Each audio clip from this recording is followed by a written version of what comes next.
There is a moment, just before everything falls into place, when everything seems to fall apart. A sacred connection intensifies, emotions rise to the surface, and then, suddenly, he pulls away. Silence replaces intimacy.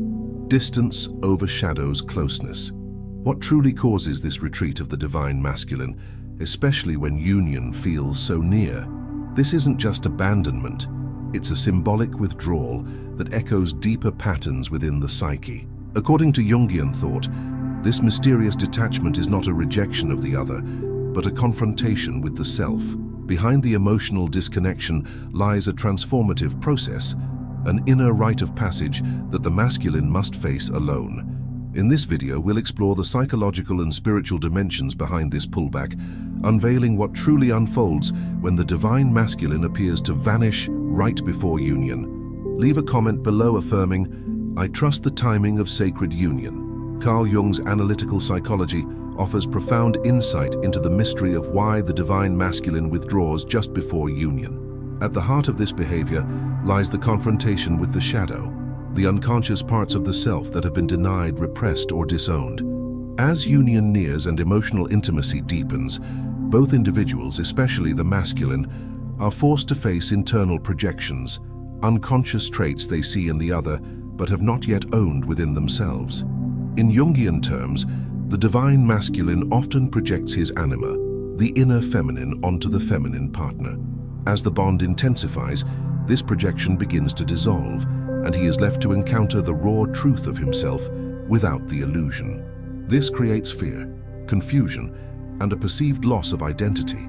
The withdrawal is not simply avoidance, it is a psychic defense mechanism triggered by the individuation process, the journey toward becoming a whole, integrated self. True union cannot occur until both the masculine and feminine have begun this path of individuation. For the masculine, stepping back is often an unconscious attempt to reclaim autonomy and stabilize his inner world. The space created is not rejection, but initiation. In disappearing, he is pulled into a crucible of transformation where he must reconcile his ego with his deeper self. This inner work is essential. Only through integrating his shadow and developing a conscious relationship with his anima can the divine masculine return not as a fragment of himself, but as a whole being capable of true union. In the early stages of connection, especially in spiritual or emotionally intense bonds, the divine masculine often finds himself entranced by the luminous reflection he sees in the feminine counterpart. In Jungian psychology, this phenomenon is known as projection, where an individual unconsciously attributes inner aspects of their psyche onto another person. For the masculine, this projection typically takes the form of the anima, his inner feminine archetype. Through her, he experiences qualities he has yet to fully embrace within himself: emotional depth, intuitive insight, softness, mystery, and the embodiment of the soul. But projections are inherently unstable. They are not grounded in the reality of the other person, but in the unconscious material of the one projecting. As intimacy deepens and the feminine begins to reveal her authentic, complex, and human self, with her own wounds, boundaries, and needs, the illusion starts to fracture. The idealized image can no longer be sustained, and the feminine mirror breaks. What once felt like divine perfection now feels confusing, disorienting, and even threatening. This collapse is not caused by anything the feminine has done wrong. Rather, it is the natural progression of deep relational dynamics. The divine masculine is suddenly confronted not only with who she truly is, but also with who he truly is without the comfort of projection. The dream dissolves, and what's left is a mirror reflecting his own unintegrated emotional world. The collapse of projection initiates an identity crisis. Up until that point, he may have believed he had found the one, but what he had actually found was an externalized symbol of his inner feminine. Now, with that symbol crumbling, he is left with the raw task of turning inward. This moment is deeply unsettling because it requires emotional maturity and psychological resilience, qualities the unawakened masculine may not have fully developed yet. Instead of embracing the opportunity for integration, many react by pulling away. The feminine energy, once a source of bliss, now becomes a trigger, reminding him of everything he does not yet understand or accept about himself. Her emotional depth highlights his own emotional avoidance. Her intuition clashes with his logic. Her presence demands vulnerability, and that, above all, terrifies him. This withdrawal is often misinterpreted by the feminine as rejection or emotional immaturity, and on the surface, it can look exactly like that. But on a deeper level, it marks the beginning of an essential internal process: the separation from illusion, the death of fantasy, and the invitation to meet the true self. The masculine is not rejecting her. He is retreating from a version of reality that he was never fully prepared to face. Jung teaches that projection must collapse in order for true relationship to begin. It is only after this collapse that real love, grounded in awareness and mutual recognition, can take root. Without it, the relationship remains trapped in fantasy, with each person relating more to their inner archetypes than to each other as full, imperfect human beings. This is the great paradox. The pull away is often not the end, but the potential beginning of something more real. However, for that potential to manifest, the masculine must be willing to examine the ruins of the projection and ask, what was I truly seeking in her that I have yet to find in myself? In this way, the feminine becomes not the final destination, but the sacred portal back to his own soul. And though it may feel like loss, the breaking of the mirror is in truth the first crack in the shell of unconsciousness, inviting light to enter. When the divine masculine begins to pull away just before union, it is not always from the other. It is often from himself. Beneath the surface of this withdrawal lies a confrontation with what Carl Jung called the shadow, the unconscious repository of all the thoughts, feelings, desires, and experiences the ego has rejected or denied. For the masculine, who has often been conditioned to value control, logic, and action over emotion, vulnerability, and introspection, this encounter with the shadow can feel overwhelming, even threatening. The shadow is not inherently evil or negative. It simply contains what has not yet been integrated. In the masculine psyche, the shadow might include the very traits he admires in the feminine: emotional expression, empathy, spiritual sensitivity, but also suppressed rage, inadequacy, grief, and the fear of powerlessness. As union draws near and the connection deepens, these repressed aspects begin to rise to the surface, triggered by the intimacy and reflection offered by the feminine presence. She becomes a mirror, not of idealization, but of truth. Her emotional openness invites him to feel. Her spiritual depth calls him into stillness. Her authenticity reveals the cracks in his armor. And for a man unaccustomed to navigating the terrain of his inner world, this can ignite a powerful defensive response: withdrawal. This fear is not conscious. It often manifests as confusion, irritability, emotional detachment, or a sudden need for space. But beneath these behaviors is the terror of drowning in uncharted waters. He senses that union is not just about merging with another, but about meeting himself in ways he never has before. And if he is not yet rooted in inner stability, the magnitude of this awakening can feel like too much, too fast. Jungian psychology emphasizes that the shadow must be faced if one is to become whole. For the masculine, this means acknowledging his emotional wounds, confronting the pain he carries from past relationships, family conditioning, and societal expectations.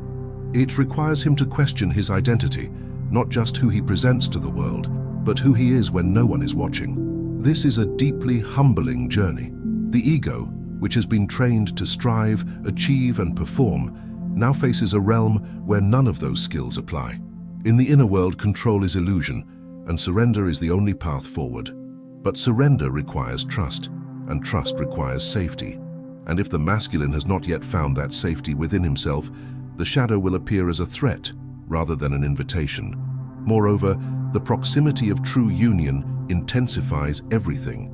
Love becomes a catalyst for psychological upheaval. It opens doors the masculine didn't know existed. He may begin to question the narrative he's built around strength and independence. He may be forced to admit that deep down he fears not being enough, or worse, being seen and rejected in his full humanity. The very intimacy he craves also becomes the one thing that threatens to undo him. And so he retreats, not because he does not feel love, but because he feels it too deeply. The weight of the shadow is heavy precisely because it holds the truth of what has been hidden for so long. Facing it means accepting that he is not invulnerable, that he is wounded, that he needs healing, and for the masculine conditioned to suppress need, this is a radical confrontation. The feminine, in this stage, must remember, his retreat is not a reflection of her worth, but a reflection of his readiness. She cannot do his shadow work for him. She can only hold space, with boundaries and compassion, as he wrestles with the inner demons that have long gone unchallenged. Whether he returns transformed or remains stuck in avoidance depends entirely on his willingness to engage with his unconscious. In the Jungian view, every withdrawal is an opportunity.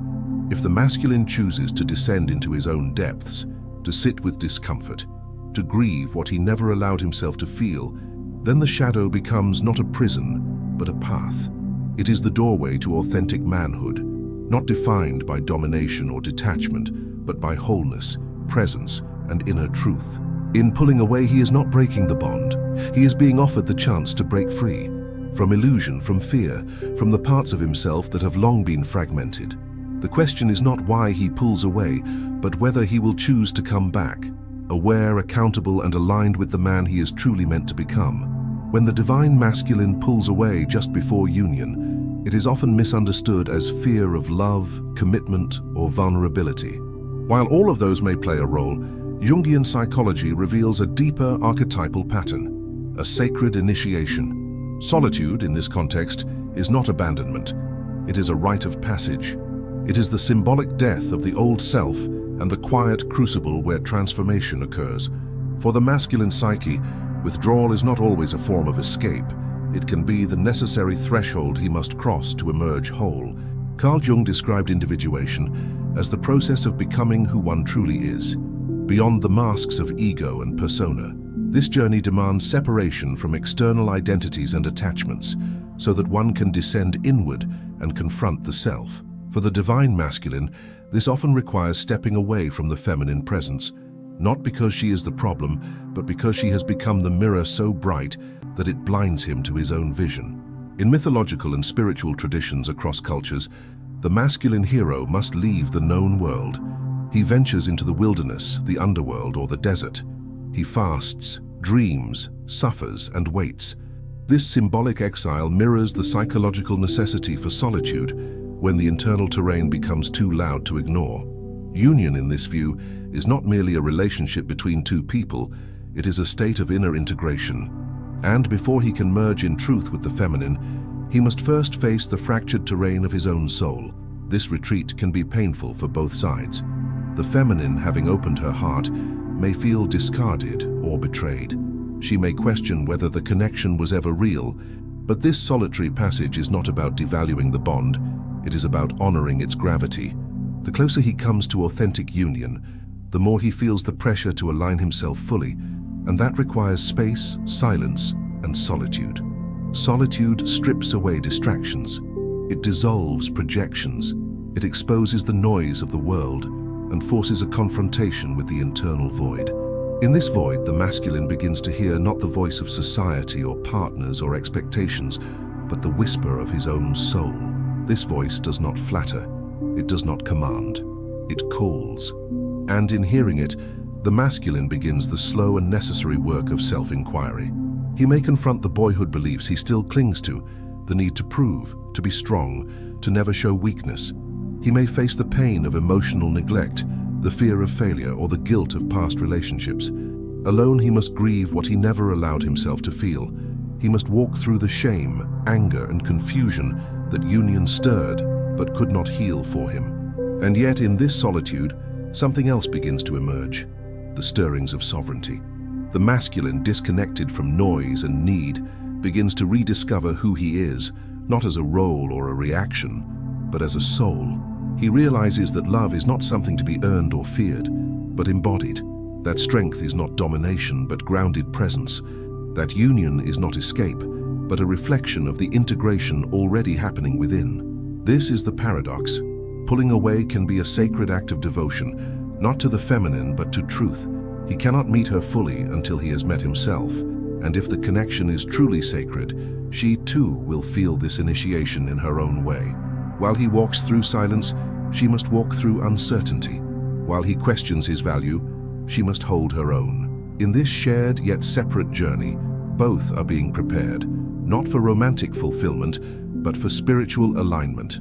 Jung reminds us that wholeness is not perfection, but integration. The masculine must return not polished but honest, not invulnerable but present. The solitude he undergoes is not a punishment.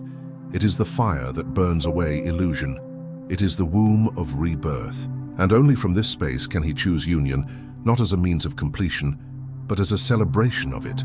His solitude, therefore, is not the end. It is the middle, a liminal space between who he was and who he is becoming. It is the dark forest before the dawn, and though the feminine may not walk beside him during this phase, her presence lives within him as a compass pointing home, not to her arms, but to his own truth. After the divine masculine retreats into solitude, a pivotal question arises. Will he return as a whole man, ready for conscious union, or will he remain trapped in the cycle of avoidance, returning fragmented, unchanged, or even further disconnected? Jungian psychology teaches us that the withdrawal itself is not the issue. It is what happens in that inner exile that determines the path forward. Solitude is the crucible, but integration is the alchemical goal. Without it, the journey remains incomplete, and the masculine remains caught between the longing for intimacy and the fear of transformation. To return whole, he must face his inner contradictions and unify the divided parts of himself, the rational with the emotional, the active with the receptive, the wounded with the healed. Jung's concept of individuation outlines this process as one in which the ego comes into conscious relationship with the self, the totality of the psyche, including both conscious and unconscious elements.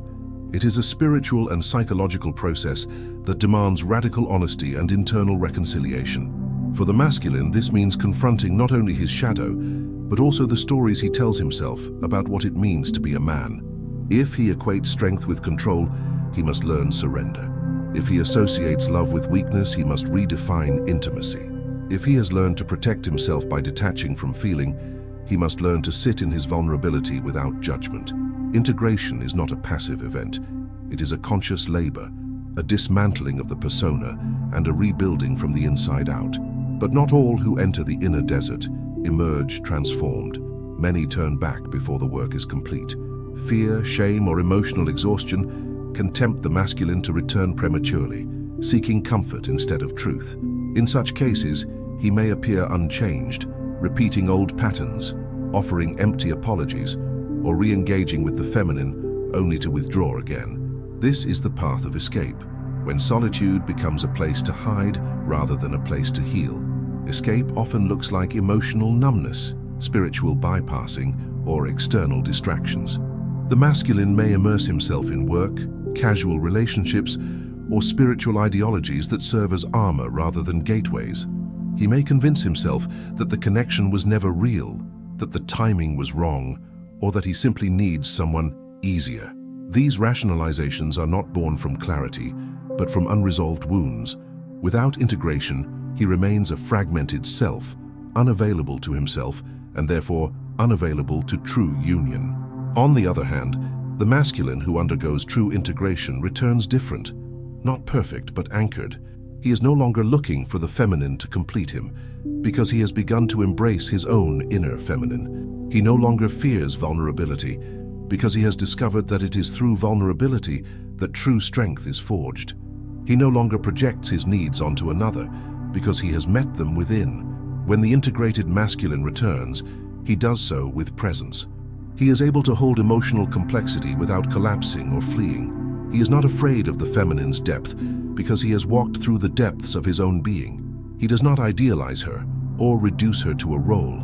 He sees her, honors her, and meets her as an equal. This return does not always mean a romantic reunion. Sometimes integration leads to the recognition that union is not aligned at this time. But even then, the masculine moves forward with integrity, clarity, and gratitude. He does not ghost, sabotage, or manipulate. He communicates with maturity, owning his journey without blame or shame. For the feminine, it is essential to discern whether the masculine's return is one of integration or escape. Words are not enough. She must feel the energetic difference. The integrated masculine brings stability, honesty, and grounded love. The escaping masculine brings confusion, mixed signals, and cycles of hope and disappointment. Her own inner work will help her recognize the difference and set the boundaries that protect her heart and honor her worth. Ultimately, the question is not whether he will return, but in what form. Will he return as a reflection of his past, repeating familiar patterns, or will he return as a conscious man, having faced the fires of transformation and chosen growth over comfort? Jung's work reminds us that wholeness is always possible, but it requires the courage to stand at the crossroads of escape and integration and choose the path of truth. The door to union remains open, but only to those willing to become whole before they enter. The divine masculine's retreat before union is not a sign of failure. It is a threshold. Through Jung's lens, we begin to see that this withdrawal is not simply emotional avoidance, but a profound inner reckoning. He is not running from love. He is being summoned by the self to integrate what has long remained hidden. The collapse of projection, the confrontation with the shadow, the necessity of solitude, and the final choice between integration and escape, all of these are sacred steps in the individuation process. True union cannot be rushed. It is not found in clinging or control, but in the courage to face oneself fully.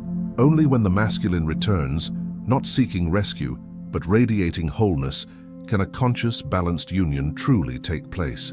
If this journey resonates with you, it's because you too are walking this sacred path. Healing begins with awareness. Transformation begins with truth. Subscribe to the channel, share your thoughts in the comments, and watch the next video on screen to continue deepening your understanding of soul connections and Jungian psychology. Your path to inner union is the key to outer harmony. Keep walking it with presence, with courage, and with heart.